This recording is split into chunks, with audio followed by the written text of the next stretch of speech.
What's up, y'all? I'm already kind of messing up my one-a-day post, which honestly, I had a video, I just didn't post it. Stuff going on yesterday. And so my fiance wasn't feeling that well, mostly like in her lower, like abdominal area, very sensitive. She would say that it feels like a sack of rocks in her stomach. So yeah, this is why it's good to have a belt that I use, which I'm going to be making belts like this pretty soon. Now, why is it nice to have one of these belts? So when a dog like that decides they want to start going off at my dog, and my dog wants to move up on him, it's like a harness for me. I just get pushed a little bit like forward. I'm not being dragged or anything. Very smooth. Say what's up, Bean.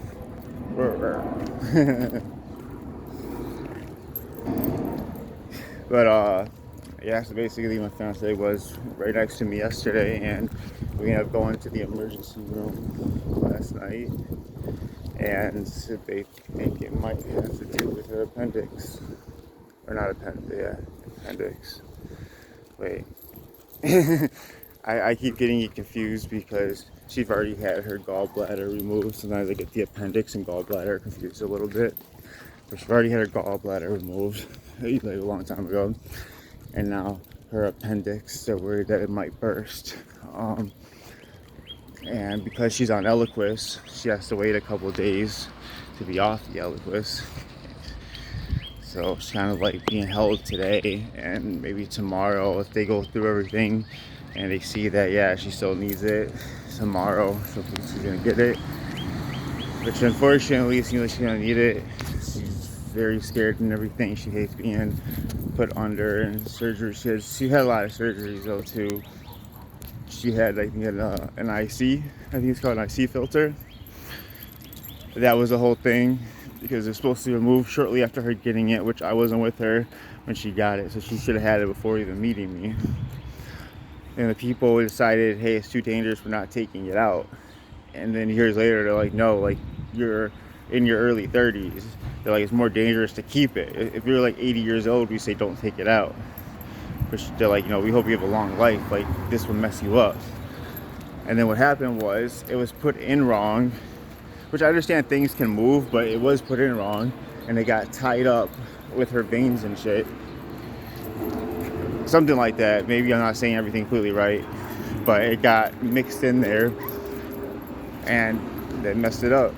So I'm walking my dog. It kind of throws me off a little bit, ADHD with thinking. And I don't have my headphones right now, so it's probably hearing a lot of background noise and stuff too. But I just want to say, man, like, life just goes quick. One day they're next to you, one day they're not.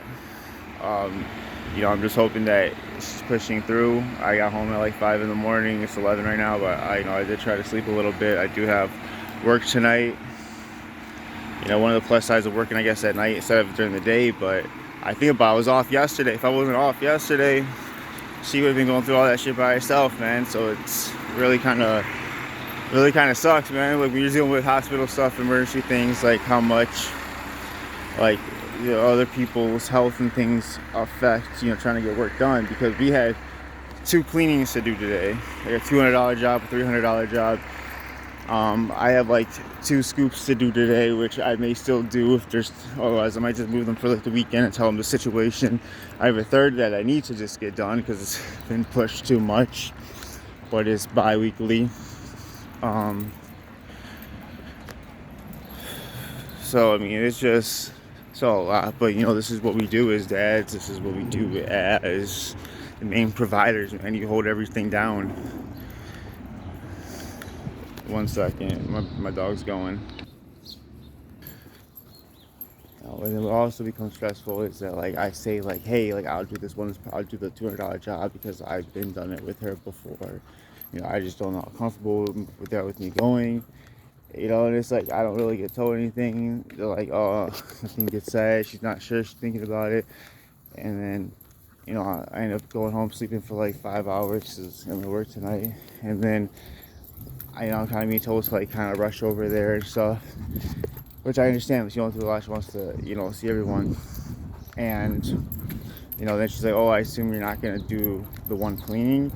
And I'm like, that's what I was asking you. You know, like that's what also has been so stressful is like, man, it's kind of like I was literally asking this, wasn't getting an answer, and I thought it was a no.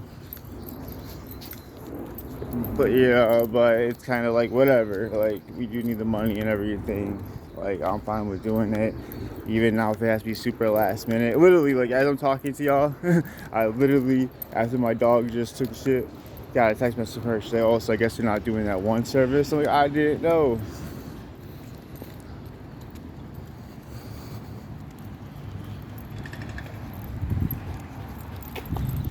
And you know, and just that's like, I'm just saying that because that's just some of like the stress that gets out. You know what? I'm gonna go through the alley because the street's gonna be too loud. But and you know, I just goes really gotta understand that they're just going through a lot. So all we can do is just everything we can. I mean, a lot of times I feel like a man can't replace a woman in mom areas, just like I think a lot of times it's hard for a woman to replace a man in man areas. You know, so I'm wishing her well. If anybody prays, please pray for her. And I know stuff's gonna be stressful because exactly like this, like every, you know, so many things become back and forth, and then you're thinking like, okay, so I'm not doing this, and it's like, oh, what, you're not gonna do that?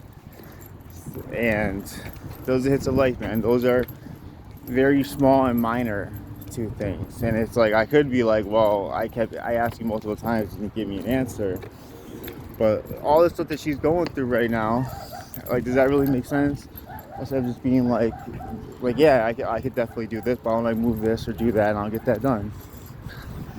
Because what was the point of me complaining, especially for someone that feels like, you know, they're dang near on their deathbed? They're not, but they feel like shit. Now, I pray they're not. I think that's just kind of part of my point. Like, they're going through so much. Even when something does happen, even if I got to deal with a bunch of stuff going on with the kids, you know, it's better for me to deal with it and not bring her so much into it that she has to be stressing out about it, that she feels like, oh man, I got to come home and take care of this, that she has to feel like her primary concern is to rest. Man, this dog's always outside. I need to just leave that back door open all the time, come in and out freely. But always, I can come past this house at 4 in the morning, 6 in the morning, supposed to get home from work. I can come 10 o'clock at night. That dog's dang near always outside. What do you guys think about that, by the way? About the animal? I don't think a dog lives outside though. What do you guys think about like animals that are always kept outside? Like whether they're cats or they're dogs, especially ones that they're kind of like put outside. They're not necessarily like, how do I say it? Like they don't necessarily are outside animals. It's not like they found them outside and they can't stay inside at all because they're very feral. I'm talking about animals that they might go outside, but ultimately like they want to be loved. They want a house and food and stuff. What do you just think about animals that are always kept outside? All right, well, we're going in. I gotta go to the hospital. Much love. If you pray, pray. Peace.